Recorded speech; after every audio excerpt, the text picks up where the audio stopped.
8. 사홍서원. 이미 참회하였으니 이제는 사홍서원을 마음에서 일으켜야 한다. 내 마음의 중생이 수없이 많아도 모두 건지리이다. 내 마음의 번뇌가 다함이 없어도 모두 끊으리이다. 내 마음의 법문이 한없어도 모두 배우리이다. 내 마음의 불도가 위없이 높아도 마침내 이루리이다. 중생을 건진다는 것은 내가 그대들을 건진다는 것과 같은 뜻이 아니다. 마음속의 중생이란 삿되고 어두운 생각, 망령되고 진실하지 못한 생각, 착하지 못한 생각, 질투하는 생각, 악독한 생각, 이와 같은 생각이 모두 중생인 것이다. 저마다 자기 마음을 스스로 건지는 게 중생 구제의 참뜻이다. 그러면 어떻게 해야 자기 마음을 스스로 건질 수 있을까? 자기 마음속의 그릇된 소견과 번뇌와 무지를 바른 견해로서 건진다. 바른 견해는 지혜로 하여금 어리석음을 깨뜨리고 스스로 건지게 한다. 그릇됨이 오면 올바름으로, 미혹이 오면 깨달음으로, 어리석음이 오면 지혜로, 악이 오면 선으로 건지는 것이 스스로가 스스로를 건지는 참된 건짐이다. 번뇌를 끊는다는 것은 자성의 지혜로 허망한 생각을 없애는 것이고, 법문을 배운다는 것은 스스로 성품을 보아 항상 바른 법을 행하는 것이다. 불도를 이룬다는 것은 마음을 낮추어 참되고 바르게 행동하며, 미혹도 버리고 깨달음에서도 떠나 항상 지혜를 내며, 참된 것도 내치고 망령된 것도 내쳐서 불성을 바로 보는 것이다. 육조 단경 참회품. 9. 삼귀. 네 가지 큰 서원을 일으킨 사람은 불, 법, 승에 자성삼부에 귀의하라. 불이란 깨달음이고 법이란 올바름이며 승이란 깨끗함이다. 마음이 깨달음에 귀의하여 삿되고 미혹한 것이 일어나지 않고 적은 욕심으로 만족할 줄 알아서 재물과 여색을 떠나면 이것이 양족존이다. 마음이 올바름에 귀의하여 삿된 소견이 없고 남과 나를 따지는 일이나 탐욕과 애욕에 빠지는 일이 없게 되면 이것이 이욕존이다.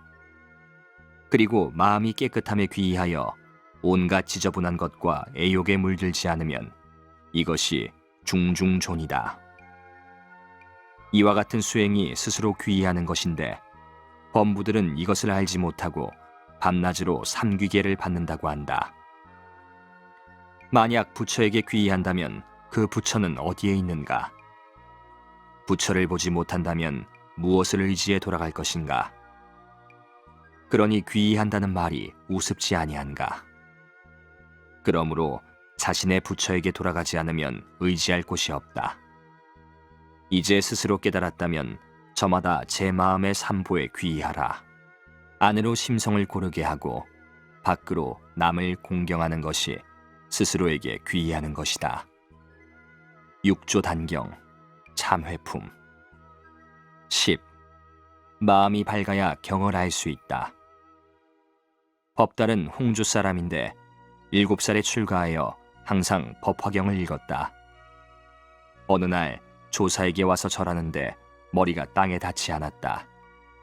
조사가 꾸짖어 말했다.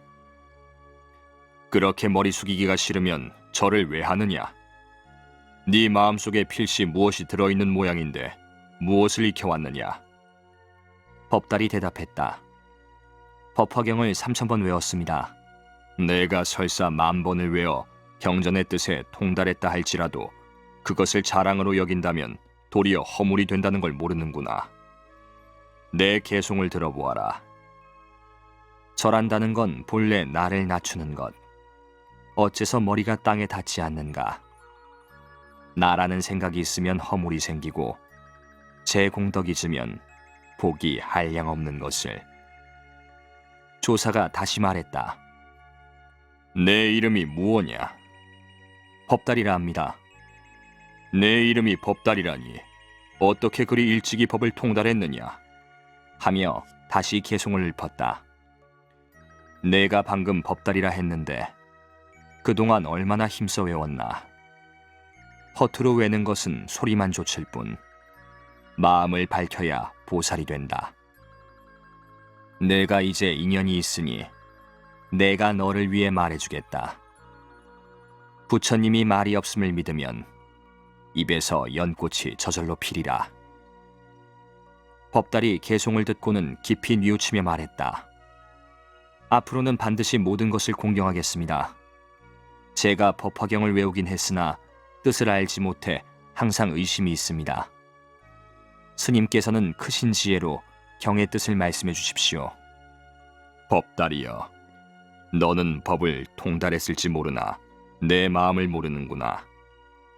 경은 본래 의심할 것이 없는데 내 마음이 스스로 의심하는구나. 너는 이 경의 주제를 무엇이라고 생각하느냐? 제가 어둡고 둔해 다만 겉으로 글자나 읽었을 뿐이니 어찌 그 뜻을 알겠습니까?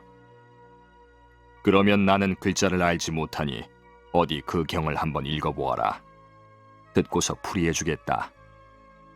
법달이 소리 높이 읽어가다가 비유품에 이르자 조사는 그만 그치라 하고 다음같이 말했다.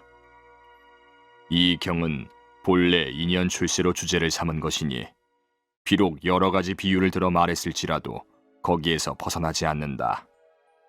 경에 말하기를 모든 부처님께서 한 가지 큰 인연으로 세상에 출현하셨다 하였으니 큰 인연이란 부처님의 직연이다.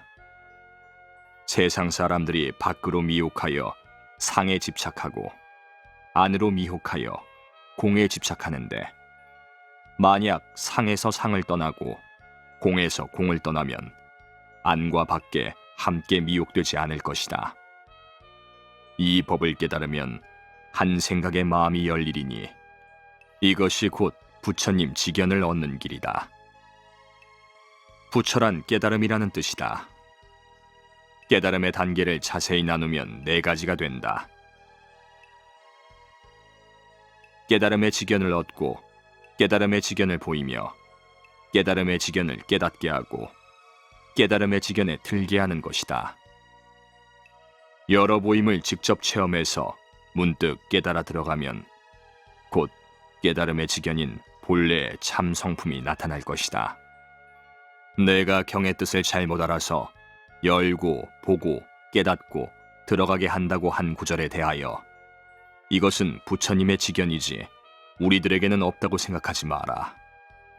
그것은 부처님을 헐뜯고 경전을 비방하는 일이 된다. 너는 이제 부처님 직연이란 내 자신의 마음이요 따로 부처가 없다는 것을 믿어야 한다. 내가 그동안 경전 외운 것을 대단하게 여겨 그것으로 자랑 삼는다면 이유가 제 꼬리를 사랑하는 것과 무엇이 다르겠느냐?